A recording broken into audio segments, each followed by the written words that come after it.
Pierre est au volant. Il est content. Bonjour tout le monde, bienvenue pour une nouvelle vidéo. On se retrouve, comme dans la dernière, avec François. Salut tout le monde. Et on se retrouve dans une nouvelle voiture qu'on prend le temps de vous présenter à la dernière minute parce qu'elle est vendue comme la dernière fois. On ne se refait pas. Comme vous pouvez le voir un petit peu, je pense déjà, vous avez des indices sur la voiture. Il y a le drapeau français ici qui trompe pas. Bon alors François, raconte-nous ce qui s'est passé après la Porsche. Qu'est-ce qui s'est passé? Bon, je devais partir sur un véhicule un peu plus exclusif. D'ailleurs, on vous avait fait un espèce de teasing à la fin de la vidéo et en fait, C'est clair. ça s'est pas passé comme ça du tout. Bon, je devais partir sur un Spider 987 en boîte méca. Et je suis pas parti dessus pour la simple et bonne raison que quand j'ai vendu le Cayman, mon frère en fait avait cette Alpine A110 pure de 2019 depuis 6 ans, puisqu'il l'a acheté en 2020. Et cette voiture est de 2019, donc il l'a acheté au premier propriétaire. Et quand j'ai vendu mon Cayman, il m'a dit écoute, si tu veux me racheter l'Alpine, je te la vends. Et bon, j'ai pris du coup la voiture. J'avais toujours eu l'envie d'en avoir une. Ouais. J'avais jamais vraiment essayé et du coup j'ai opté pour cette Alpine du coup pour la garder dans la famille. Voilà, donc je l'ai acheté il y a très peu de temps, je l'ai acheté au mois d'avril. Entre temps je me suis blessé, Pierre sait de quoi je parle. Je me suis vraiment gravement blessé en vacances à la jambe, donc j'en ai pas trop profité. Mais bon, je l'ai quand même un peu roulé, j'ai fait pas loin de 1500 km avec l'auto. Probablement ce que j'ai eu, en tout cas personnellement, de plus efficace dans les mains. C'est plus efficace que le Cayman, c'est plus efficace que la Lotus Elise S3 220 chevaux que j'avais. Pourquoi ? Parce que c'est très léger, donc il y a le même toucher de route que la Lotus. Mais il y a les palettes, il y a la boîte auto, donc ça dynamise un peu plus la voiture forcément. Ouais. Et il y a vraiment ce côté très proche de Lotus, poids contenu, petit moteur 4 cylindres, très réactif, très vive, et ouais, le côté turbo boîte auto en fait rend la voiture très très dynamique. Et franchement niveau châssis, ça n'a rien à envier à une allemande quoi, hein. Au contraire je dirais même. Et puis c'était un peu la suite logique parce que moi de beaucoup de propriétaires d'Alpine, ils m'ont dit que ils avaient souvent testé Lotus et Porsche. Ouais. Et en fait Alpine c'est vraiment En fait, l'entre-deux quoi. C'est vraiment l'entre-deux, voilà. C'est-à-dire que entre le Cayman que j'ai eu et la Lotus, c'est vraiment la voiture. C'est un parfait compromis entre les deux autos. Plus de confort que dans la Lotus, comme dans une Porsche presque. Les baquets sont super confortables, franchement. Ouais, c'est clair. Bon, c'est le côté coupé du Cayman. Il n'y avait pas le côté cabriolet sur l'Alpine, ce que je trouve un peu dommage. En tout cas, c'est ce qui me manque. On va en reparler après, mais c'est ce qui me manque vraiment moi aujourd'hui. Ce qui manque aussi, c'est un peu la sonorité. Bon, là, celle-ci, elle est équipée d'un échappement à clapet que mon frère avait fait monter justement avec une télécommande pour ouvrir les valves en permanence. Et c'est un échappement inox, donc ça apporte un peu plus de sonorité, mais ça reste très loin de la sonorité d'un atmosphérique Porsche comme on a pu faire dans le Cayman, quoi. Ouais, et puis de toute façon, le turbo déjà de base ça atténue vachement quoi. Ouais, voilà. Donc voilà, donc j'ai acheté cette auto. Effectivement, comme disait Pierre, elle est déjà vendue. Parce qu'en fait, j'avais vendu à la base le Cayman pour repartir sur un cabriolet un peu plus confort que les Lotus, mais pour repartir en tout cas sur un cabriolet. Et bon, j'ai acheté ça un peu par coup de tête sur l'occasion qui s'est présentée avec mon frère. Ouais. Mais en aucun cas c'était le choix premier de la vente du Cayman, c'était pas ça quoi. Donc ça m'a permis d'essayer peu de temps, mais en tout cas c'est pas une auto qui répond à mes attentes. Ouais. Voilà, si on peut dire ça comme ça.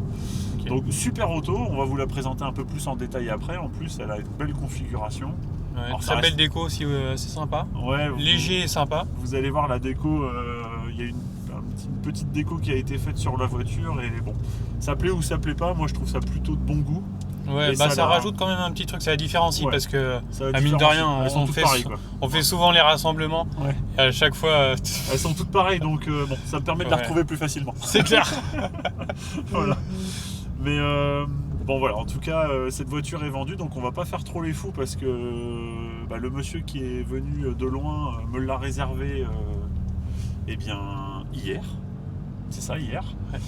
Donc il vient la chercher la semaine prochaine et du coup il m'a autorisé à faire cette vidéo et Et du coup, c'est l'occasion de vous la présenter avant qu'elle ne parte vers d'autres horizons dans le sud de la France. Voilà. Donc là, on va s'arrêter. Et puis, on va vous faire quelques plans sur la voiture, comme on avait fait avec la Porsche, au même endroit. Exactement.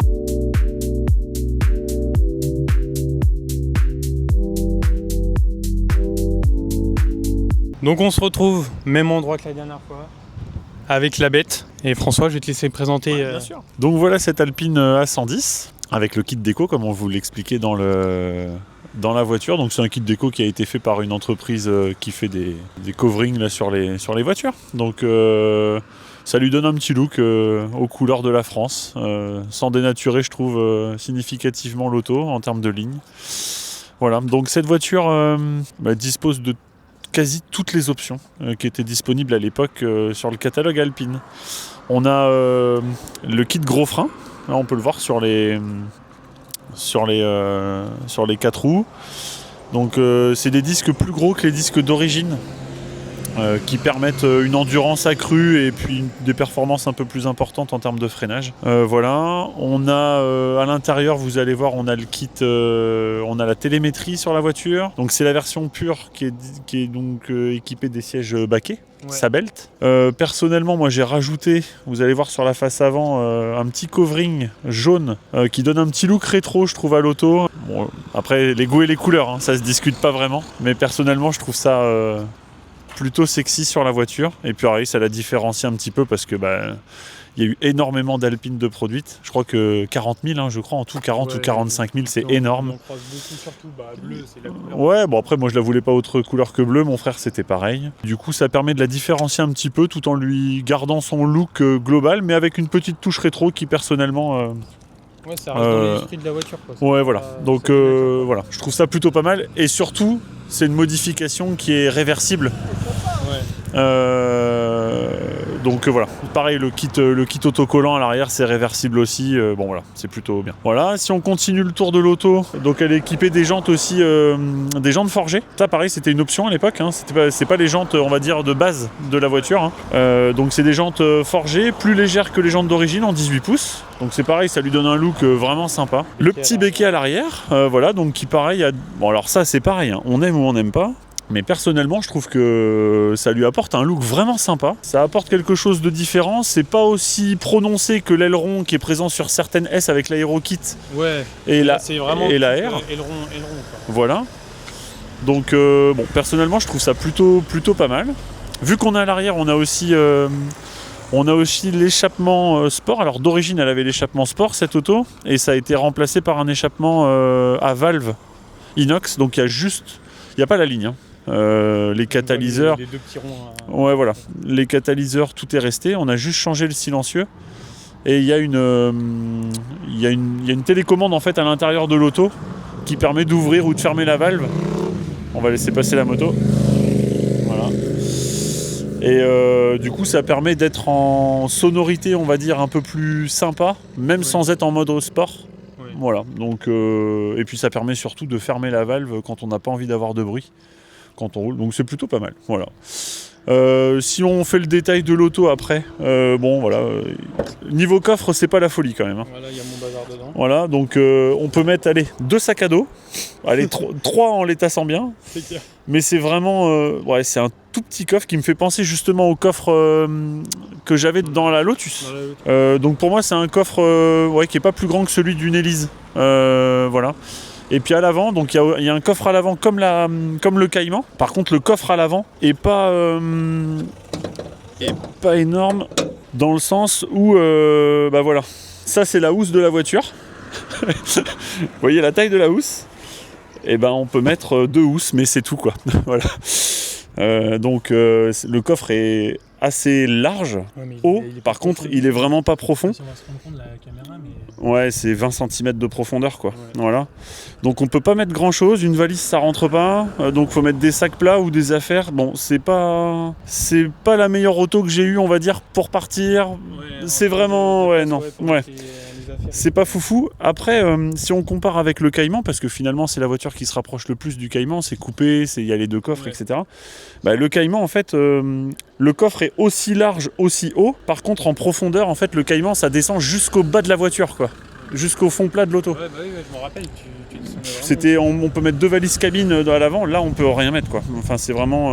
Je sais, t'avais ton casque et tout. Moi j'avais tout, ouais. Bah là le casque il rentre pas quoi. Ouais, c'est à l'arrière. À l'arrière il a du mal à rentrer parce que la hauteur. Ouais, donc... Bon voilà, et puis l'intérieur, moi j'ai apporté, d'ailleurs tiens ça va être rigolo, il y a une modification dans la voiture, c'est les palettes. Donc je laisse Pierre montrer un peu les palettes que j'ai installées. Et ce qui est bien en fait c'est que justement dans le coffre j'ai les palettes d'origine. Donc là je suis en train d'ouvrir, alors je vais éviter de mettre ça à côté du micro, ça c'est les palettes d'origine. Voilà, donc en fait les palettes d'origine on va dire sont comme ça. Et en fait, la problématique de ces palettes, c'est qu'elles sont très petites d'origine, et vu qu'elles sont fixes, en fait, sur la voiture, elles ne tournent pas avec le volant. Quand on est braqué et qu'on est en mode un peu arsouillage, on est obligé de lâcher le volant d'une main pour aller attraper la palette d'origine, qui est petite, pour passer la vitesse en plus ou en moins. Et surtout, moi, ce que je comprends pas, c'est que c'est une voiture en soi que Alpine, ils l'ont sorti quand même pour être sur route, mais pour faire un peu de circuit. Ouais. Et le choix d'avoir mis les palettes avec des petites palettes comme ça. Alors les palettes fixes, pour moi, c'est pas gênant, parce qu'en fait, finalement, la palette de montée, elle est toujours à droite, la palette de descente, elle est toujours à gauche. Ouais. Quand on est sur le Cayman, la palette suit le volant, mais du coup, en fonction du rayon de braquage, faut être un peu nounouille pour ça. Faut être un peu nounouille pour pas savoir que la palette est au bon endroit, si tu veux, mais je peux comprendre que les palettes fixes soient pas mal. Sur les Lamborghini, etc., c'est des grosses palettes fixes, donc ça gêne pas. Chacun prend son parti, mais... Bon, en tout cas, là, les palettes sont changées. Je trouve que c'est quand même plus adéquat et ça permet une conduite un peu plus dynamique et un peu plus agréable avec la possibilité de passer un rapport, même quand on est un peu braqué. Ouais. C'est plus sympa, quoi. Voilà. Et puis autrement, bon, ce que je disais, les magnifiques sièges. Les sièges baquets sont vraiment d'un confort incroyable. Très agréable. Alors, on ne peut pas les régler en hauteur soi-même. Si tu peux montrer, en fait, en bas du siège, là, il y a des petits pas de vis, en fait, ici.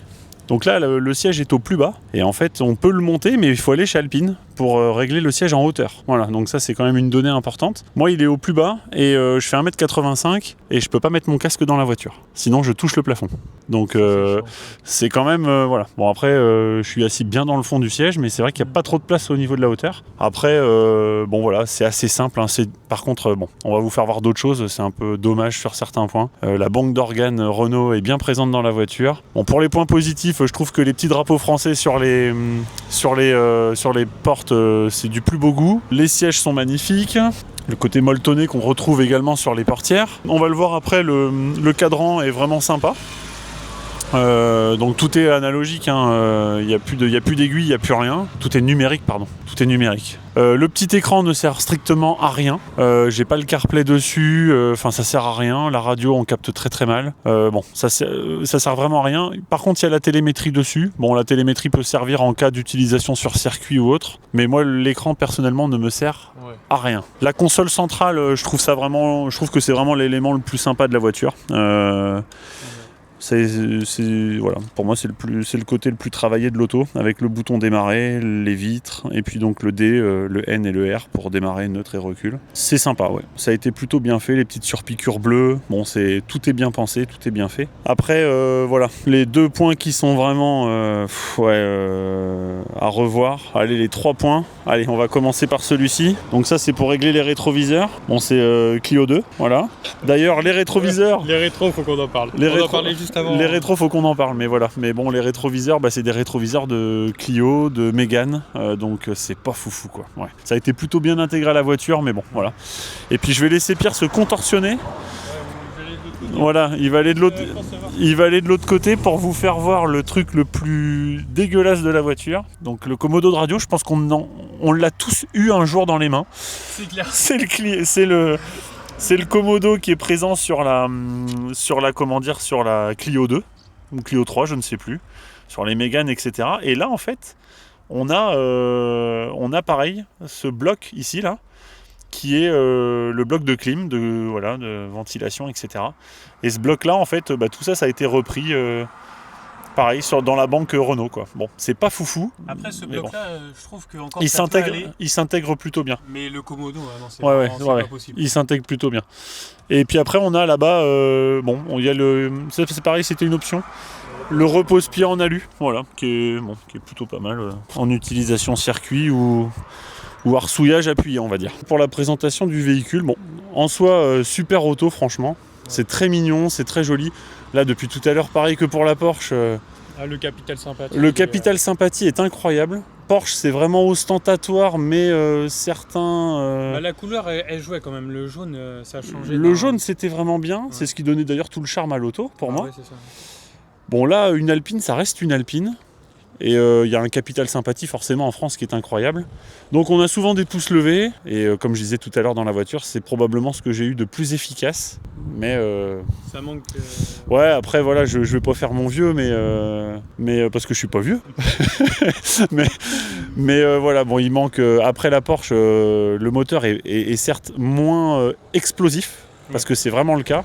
Il n'y a pas le turbo sur la Porsche, on est sur un Atmo. Là, on est sur un petit 4 cylindres turbo qui est vraiment très vif, très dynamique, qui marche du coup plus fort que celui de la Porsche, il n'y a pas à chier, c'est plus dynamique. Après, la voiture est aussi beaucoup plus légère, mais la sonorité, il manque quelque chose. En fait, pour prendre du plaisir là-dedans, on parlait de la 718 quand on a fait l'essai du Cayman en 2 litres 7 Atmo. Oui, le 718 est beaucoup plus efficace, mais oui, on se fait aussi un peu plus chier dedans parce qu'il n'y a pas la sonorité. Et c'est moins vivant. Donc l'expérience, on parlait de l'expérience sonore dans la dernière vidéo.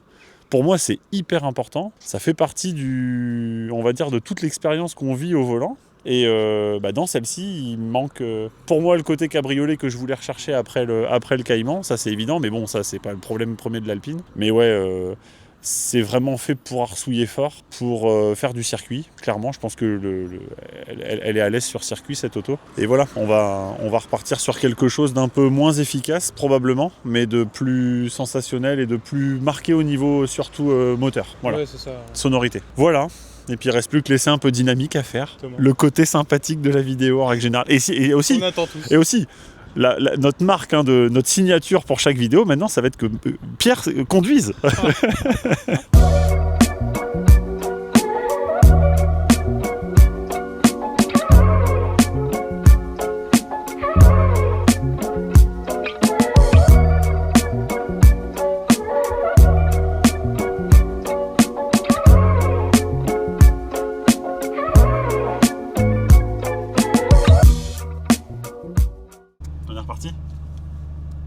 Mode sport direct. Donc là, pour mettre le mode sport, c'est ici, là, sur le volant. Donc là, on va voir, la voiture est à moins de 800 tours minute là. Quand on va mettre le mode sport, hop, voilà, ça passe à peu près à 1000 tours directement. Ça change le cadran. Et après, si on reste appuyé longtemps sur le mode sport, là on est en mode sport, si on reste appuyé longtemps, hop, là ça passe en mode track. Donc ça désactive une partie de l'ESP, etc. Bon, c'est une cartographie beaucoup plus orientée piste. Et du coup, quand le rond là ici autour du bouton démarrer en fait est bleu, c'est que la voiture est en mode manuel avec les palettes au volant. Donc en track, elle est forcément en manuel avec les palettes au volant, quoi. Voilà. Ok. On va rester en track, c'est sympa. Et du coup, il y a quelque chose de propre au mode sport et au mode track. En fait, quand on décélère ou quand on descend un rapport, il y a des petites pétarades. Là, on est en 2. Voilà, dès qu'on met gaz. Ça marche très très fort quand même. Hein. Oh ouais, ça pousse. Ouais.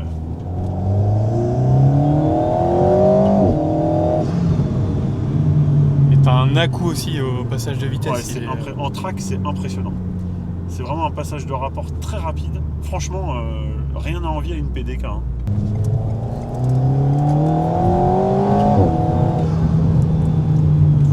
Oh la vache.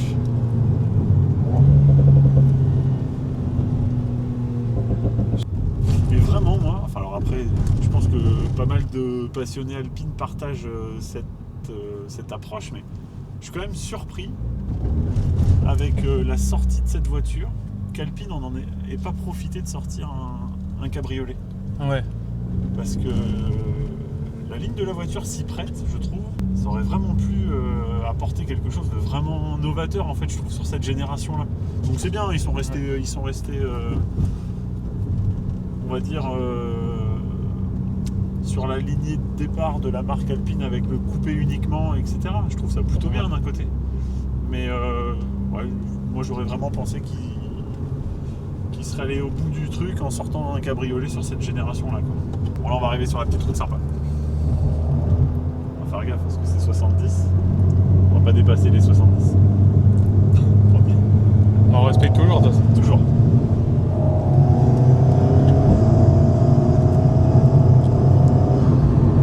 Ouais, non, c'est très très efficace, quoi. Après, la problématique, hein, c'est ce qu'on disait, hein, c'est tellement efficace, mais tellement lisse et tellement feutré.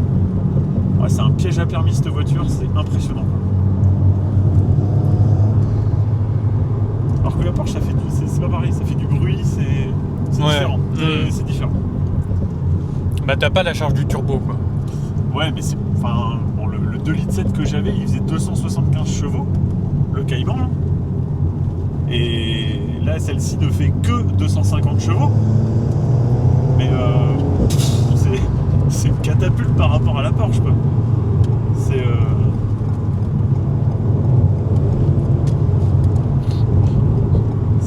n'importe quoi. Non mais c'est vrai. C'est clair. C'est n'importe quoi. Donc mais la problématique de cette voiture, c'est que pour moi c'est ça.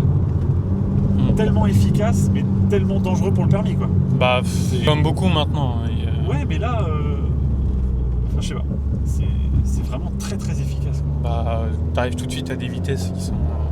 Après, le regret que j'ai quand même, si je vais avoir un regret avec cette voiture-là, c'est de ne pas l'avoir mise sur le circuit. Ouais. Parce que je pense vraiment, en fait, je comprends. Avant, quand j'avais ma Lotus Elise S3, là, bon, c'était une boîte manuelle, ça faisait 220 chevaux, 900 kg, donc le rapport poids-puissance était globalement le même que ça. Ouais. Mais c'était pas un turbo, c'était un compresseur, donc il y avait moins ce côté coup de pompe que là sur le turbo.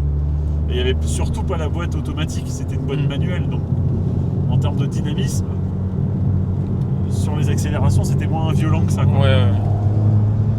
Mais par contre, ce qui était surprenant, c'est que voilà, je me faisais littéralement déposer par des Alpines. Ouais. Alors que j'avais un truc qui normalement Rivalisé. était proche, quoi. Ouais.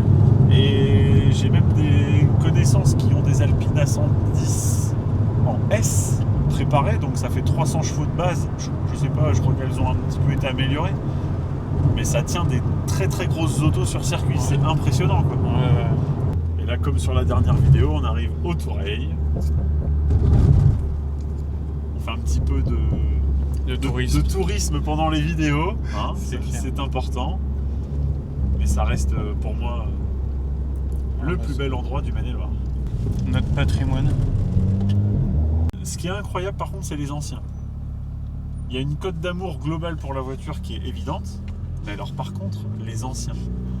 Je pense qu'il y a beaucoup de personnes d'un certain âge qui ont connu l'époque alpine avec tous les succès qu'il y a eu en rallye, la berlinette, quoi, la première alpine. Ouais. Je pense qu'il y a beaucoup d'anciens qui se retrouvent un peu dans cette voiture. Et donc en mode track, là, pour revenir à ce mode-là. Donc il y a un truc qui agace certaines personnes qui font du circuit avec les alpines, c'est le bip bip. Il y a un petit bip bip en fait, à chaque fois qu'on arrive en zone rouge, ça bip. Okay. Avant de passer la vitesse, mais elle ne passe pas automatiquement, faut la passer, quoi. Et du coup c'est quelque chose qui agace certains conducteurs d'Alpine. Et je crois que ça ne s'enlève pas. Je crois. Je crois que c'est ici aussi on avait fait un petit départ arrêté avec la Porsche la dernière fois. Ouais. On y va ? On y va. Ouais. Pierre tient bien sa caméra, elle est dans le fond du siège. Allez.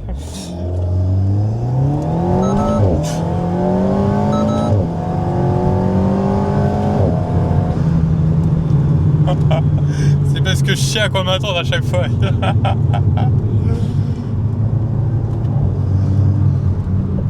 On a pris 70 km/h très très vite. Ouais, mais qu'est-ce que ça marche, c'est impressionnant, ouais. C'est très agile, c'est très vif.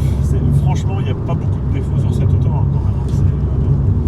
Ouais, puis comme quoi, il n'y a pas forcément besoin d'avoir 500 chevaux, quoi. Ah non, mais ça c'est Colin Chapman, Lotus, Light is Right. Il n'y a pas à chier. J'ai conduit quand même pas mal de choses. Je dis pas que j'ai l'expérience ultime en voiture, hein, loin de là. Mais quand on prend une américaine, j'ai rien contre les américaines, hein. Mais c'est souvent des autos qui sont très très puissantes, quoi. On prend des Corvettes, des Mustangs, ce genre de choses. C'est des voitures qui ont souvent un nombre de chevaux impressionnant. Ouais. Mais par contre, c'est très très lourd. Et au final, c'est pas aussi vif. C'est un plaisir différent. Ouais. Voilà, on peut pas dire que c'est pas bien, mais c'est des plaisirs différents. L'Alpine, c'est vraiment fait pour aller sur des routes sinueuses ou sur circuit. Voilà, là où une américaine va être plus à l'aise pour envoyer du lourd sur du droit. Ouais, c'est ça. C'est différent. Mais en tout cas, franchement, j'ai jamais vu une critique négative sur une Alpine.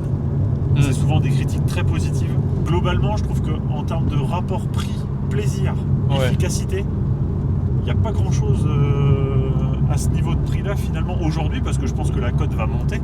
Bah, à mon avis, avec ce qui est nos pompes là en tout cas, elle va stagner. Je pense pas que c'est des voitures qui vont baisser en cote, mais c'est vraiment une super auto, quoi. Enfin, je ne peux que la recommander. J'aurais pas cherché à avoir un cabriolet pour moi. L'objectif maintenant, c'est d'avoir une voiture un peu plus plaisir, mais pas forcément plaisir efficacité, surtout le côté cabriolet pour aller se balader en couple, ou même la petite balade du soir ou du dimanche matin. Le côté cabriolet avec la sonorité d'un Atmo, bon, aujourd'hui c'est ce que je recherche. Voilà. Et idéalement en boîte mécanique pour retrouver aussi un peu plus de communication avec la voiture. Là, la boîte auto, franchement, c'est super efficace. Bon, maintenant, voilà, si on met pas le mode track, si on ferme les valves, bah on est dans une Mégane, quoi. Ouais, c'est clair. Franchement, hein, mais c'est pas péjoratif, mais on est dans une voiture qu'on peut utiliser tous les jours. J'ai un super copain qui dit c'est le meilleur daily qui puisse exister. Ouais. Antoine, si tu nous regardes, c'est pour toi. Après, c'est pareil, on n'a pas parlé coût d'entretien. Coût d'entretien, alors Porsche, c'était une révision tous les 2 ans ou tous les 30 000, mais la révision coûtait 2 fois plus cher que chez Alpine. Là, chez Porsche, c'était 1 000 € la petite révision, 1 500 la grosse, et c'était tous les 2 ans, ça alternait. D'accord ? Là, on est sur une révision tous les ans. Mais par contre, la révision coûte 500 € quoi. Tous les ans, 500-600 € tous les ans. Donc ça reste abordable pour une voiture aussi efficace finalement. Après, le gros point positif, et là je retrouve un peu le côté Lotus dans ce que je vais vous dire, c'est très léger, donc ça consomme moins de consommables, les pneus, les freins. En conduite sportive, on va dire à utilisation égale, la Porsche va peser peut-être 300 kg de plus. C'est 300 kg à freiner en plus. Ouais. Donc les pneus, les freins, les plaquettes, tout ça, ça dégage forcément plus vite. Il n'y a pas grand chose à dire en fait de négatif. Je pourrais pas la critiquer, cette auto, c'est vraiment une super auto. Voilà. Comme je dis, j'aurais pas cherché le cabriolet, je l'aurais vraiment gardé. Clairement. Ouais. Ah oui, clairement. Et puis ces baquets, ils sont vraiment... Tu bouges pas dedans. On ne bouge pas, mais on est vraiment super bien installé. Ouais. Je crois que c'est les meilleurs sièges de voiture dans lesquels je me suis installé, quoi. C'est vraiment super agréable. Je suis toujours en mode track. Je suis en centre-ville, mais je suis en mode track. Normal.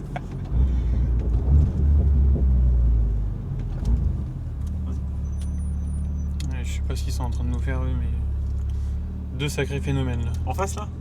qui viennent de traverser. Ouais. Je sais pas ce qu'ils ont bu, mais pas de l'eau. À mon avis, ouais. Pour la télémétrie, tiens, on va la mettre d'ailleurs. Donc,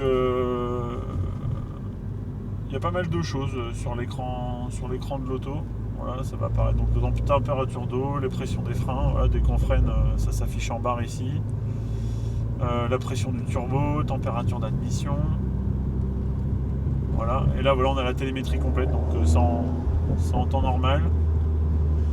Voilà, les vitesses à laquelle on a roulé, on va vite enlever.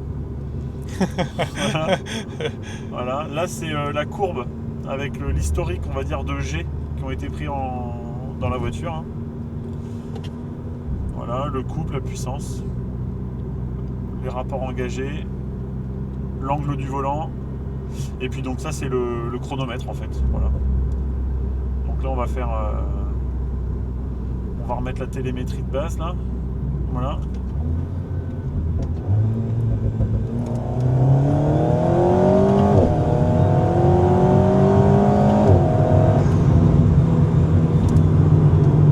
Voilà, c'est en direct.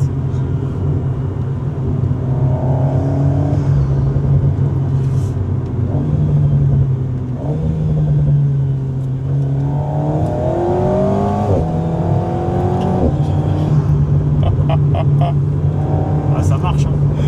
C'est impressionnant. Ça marche très très fort. Et aussi le bruit, alors je sais pas si on va l'entendre sur la caméra, mais le bruit du turbo. Ouais. Dès qu'on accélère, il y a ce bruit.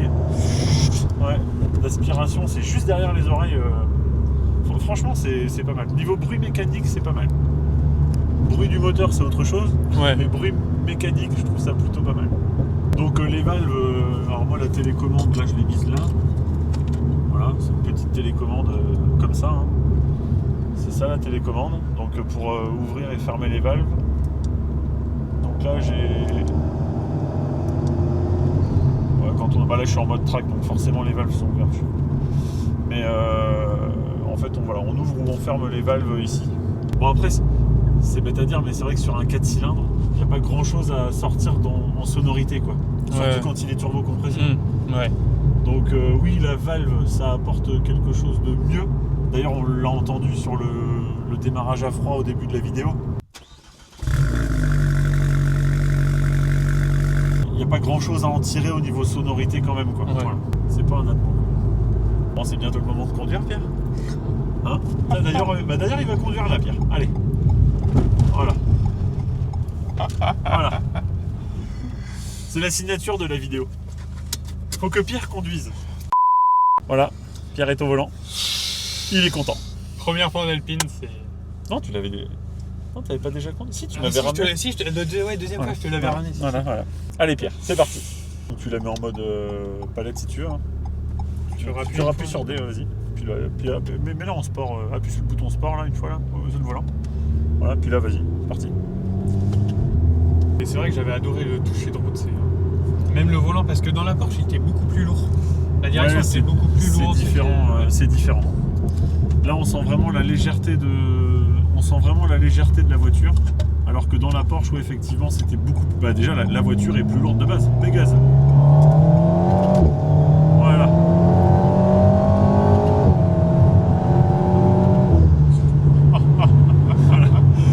C'est un délire. On a de nouveau pris 70 km/h rapidement. Hein. C'est précis, c'est... Mais ouais, c'est vrai que la boîte, comme tu le dis, ça n'a rien à envoyer le PDK parce que ça... C'est quasiment instantané, quoi. Ouais, c'est instantané et puis les passages de vitesse sont très très rapides. Ouais. Enfin, en tout cas, personnellement, je vois aucune différence entre la PDK et ça, quoi. Ouais. Aucune. Là, en termes de performance, je crois que cette auto, elle est donnée pour faire le 0 à 100 en 4 secondes 8, Ok. si je me trompe pas. S'il y a des spécialistes dans les commentaires, vous le dites, hein, mais je crois que c'est de tête, c'est 4 secondes 8. Et la Porsche que j'avais, c'était... je crois que c'était 5 secondes 6, tu vois, presque une seconde de plus. Alors, c'est pas grand chose une seconde dans la vie, hein. Mais ça se ressent quand même. Mais ça se ressent énormément au volant. Ouais. On sent vraiment plus le coup de pompe au cul là, dans l'Alpine que dans la Porsche. Après, est-ce qu'avec le 3 litres 4 ça aurait été plus proche? Je sais pas, hein. J'ai jamais eu le 3 litres 4 dans les mains en Porsche. Mais sur le 2 litres 7, en tout cas, c'est sûr que c'était plus lent alors qu'il y avait plus de chevaux développés. Quoi. Ouais. Voilà. Et il y a une chose que j'ai pas dit aussi, c'est que souvent, quand j'étais petit, j'étais malade en voiture. Et quand on avait fait le tour en Porsche, ça avait été normal, ça m'était même pas venu à l'esprit. Mais là, tout à l'heure, l'accélération, là, j'ai senti que fallait que je regarde la route. Il en fallait pas plus. Bon, après, c'est les autos. On est toujours dans le registre auto-plaisir, là, quand même. Hein. Le réservoir est très petit. Je sais pas combien de litres il fait, d'ailleurs, en tout. Mais si on arsouille, je pense qu'on ne doit pas faire beaucoup de kilomètres. Mais après, ça consomme rien du tout. Donc, Après, ça consomme pas des masses. Non. En conduite normale, franchement, on a fait un plein là où on est allé se balader à 2. On a fait un plein complet, mais bon, j'arsouillais pas puisque j'étais avec madame. Et, je crois qu'on a fait du 5 litres et quelques, quoi. Donc vraiment très raisonnable. Ouais. En tout cas, ça peut être une voiture, je vais pas dire économique, mais pas plus folle en termes de dépenses que d'autres, quoi. Ouais. Le pouce levé. Le pouce levé. On en a eu pas mal, hein. Ouais. Bah, on peut pas détester cette voiture, je trouve, hein, parce que Non, c'est génial. c'est pas un prix exorbitant, donc il n'y a pas ce côté riche. C'est plus le côté passion, et à partir de ce moment-là. Ouais, puis l'image rejetée est différente. Porsche, c'est souvent associé. Enfin, je sais pas à quoi d'ailleurs, mais en tout cas. La cote d'amour, en tout cas, c'est sûr, est différente sur cette auto-là que sur le reste. Ouais. Tu vas te mettre en mode track, Pierre. Reste longtemps appuyé sur le mode sport, là, sur le bouton. Oh putain. Voilà. Voilà, c'est bien. Là, le compteur avec le nombre de tours, là, là, il est en mode track, c'est bien. Et puis à la sortie du rond-point, tu t'arrêtes, et puis tu vas faire comme moi tout à l'heure. Là. Tu vas voir, c'est bien. Tu te mets en première, à la sortie du rond-point, là. Tu ralentis à fond, et puis tu mets... Voilà. Allez, c'est parti. À fond, à fond.